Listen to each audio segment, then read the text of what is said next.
The 1968 Summer Olympics were held in Mexico City. At the time, racial inequality was increasing rapidly, prominently in the United States. Tommie Smith and John Carlos were both black and upcoming athletes, representing the United States track team. They were both phenomenal track athletes, leading to their qualifying for the 200-meter sprint final.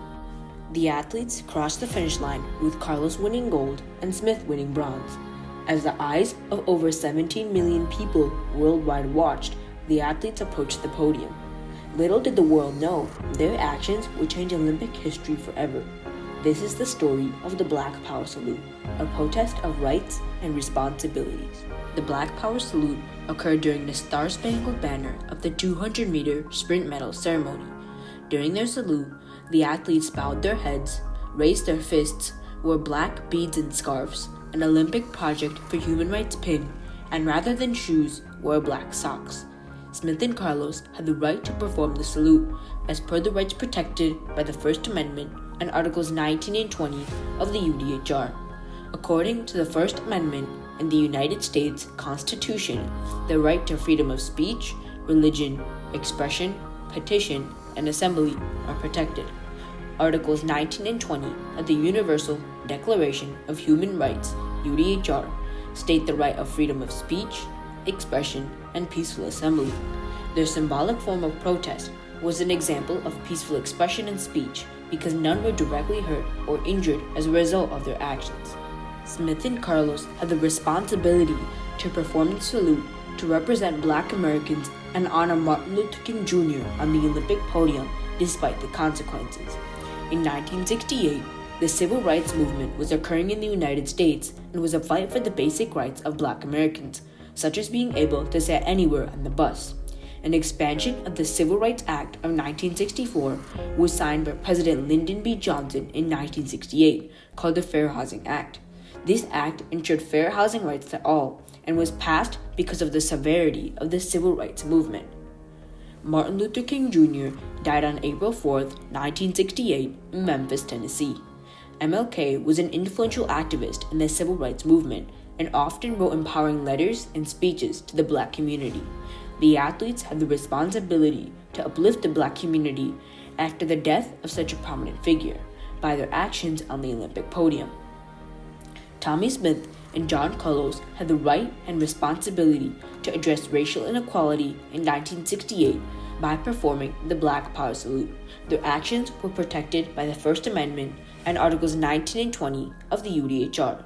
The salute was peaceful because none were directly hurt by any of the actions either one of the athletes performed. Smith and Carlos had the responsibility to perform the salute in response to the death of Martin Luther King Jr., a major and influential activist in the ongoing civil rights movement. They had the responsibility to uplift and empower the Black community after the loss of such a prominent figure, despite the consequences.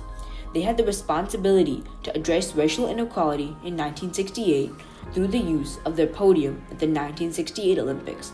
Racial inequality was present in many forms, whether it be police brutality or executive action.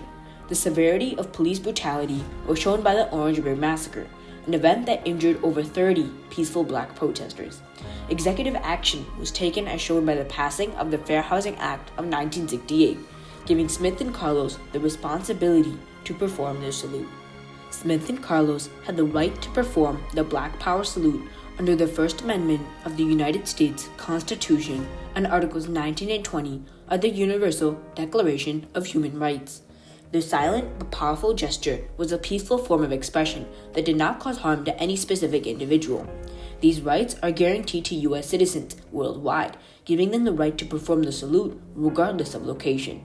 Additionally, Articles 19 and 20 of the UDHR protect the right of freedom of opinion, expression, and peaceful assembly. The UDHR is a document created by the United Nations consisting of over 30 articles, providing rights to all humans worldwide. Smith has explicitly stated that their salute was a symbolic fight against racism. It was a chance to heighten the idea that we must eradicate stupidity called racism. The salute was a nonviolent gesture, as neither one of the actions the athletes performed resulted in direct harm to anyone, proving it was protected by the Constitution and the UDHR. Tommie Smith and John Carlos had the right to perform the Black Power salute on the Olympic podium in response to the assassination of Martin Luther King Jr., despite the consequences. The civil rights movement was at its peak in the United States and was a fight for the basic rights of Black Americans. MLK was a leader in this movement, dedicating his life to the pursuit of racial justice. He often met with world leaders, advocated for groundbreaking legislation like the Civil Rights Act of 1964, and endured more than 30 arrests for his activism. He continued to inspire, even from jail, writing letters such as the famous Letter from Birmingham Jail, which empowered millions. In the wake of his assassination, Smith and Carlos had the responsibility to carry on his legacy, leading to their decision to choose their platform of the 1968 Summer Olympics.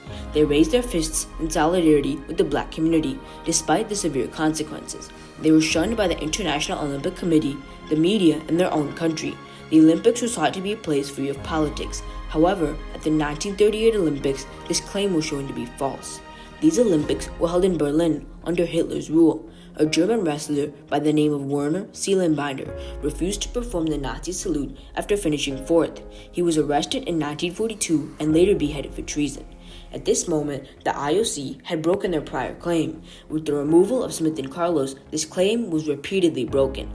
The athletes' careers were also ruined. They were banned from all national and international competition for life. The impact of their actions extended far beyond their athletic careers. Smith's marriage ended due to the immense stress and had to resort to teaching at a school to make a living. Carlos's wife tragically took her life 4 years later, and Carlos had to resort to washing cars to simply put food on the table. In the absence of MLK, despite the personal and professional sacrifices, the athletes upheld their responsibility to stand for justice by performing their salute on the Olympic podium. The athletes had the responsibility to perform the Black Power salute in response to the severity of racial inequality in 1968. Their protest was not just symbolic, it was a necessary act of empowerment in a time when racial injustice was severe and often met with violence. That same year, the Orangeburg Massacre at the South Carolina State College highlighted the brutality faced by Black Americans. What began as a peaceful protest of 200 students escalated to South Carolina police wounding over 28 students and killing 3. This tragic event underscored the magnitude of racial injustice and the urgent need for change. In response to such acts of violence and discrimination, President Lyndon B. Johnson signed the Fair Housing Act of 1968, marking a critical step toward providing equal rights to Black Americans.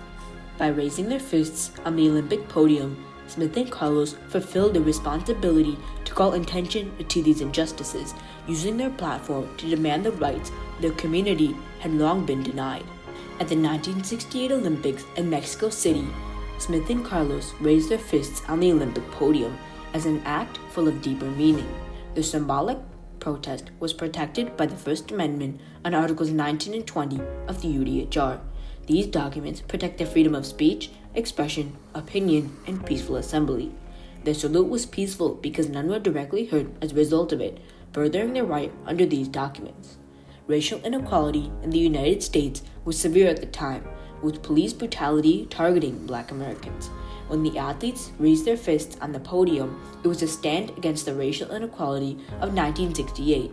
In response to the severity of Black oppression, the Fair Housing Act of 1968 was signed into law. If President Lyndon B. Johnson responded to racial inequality, Smith and Carlos also carried the responsibility to perform their salute. MLK died on April 4, 1968. His death had a much larger impact beyond the civil rights movement. His empowering speeches, actions, and motivation were lost. He often pushed for legislation, such as the Civil Rights Act of 1964, and faced severe consequences for his actions. However, he still continued to persevere. Similar to King, Smith and Carlos faced severe consequences to both their personal and athletic careers. They were kicked out of the Olympics, suffered divorces, and even lost loved ones in the process. Regardless of the consequences, the athletes had the responsibility to uplift the Black community after the death of King Jr. and continue his legacy through their actions on the Olympic podium. The Black Power salute was much more than it seemed. Their actions had a deeper meaning, actions that were a matter of rights and responsibilities.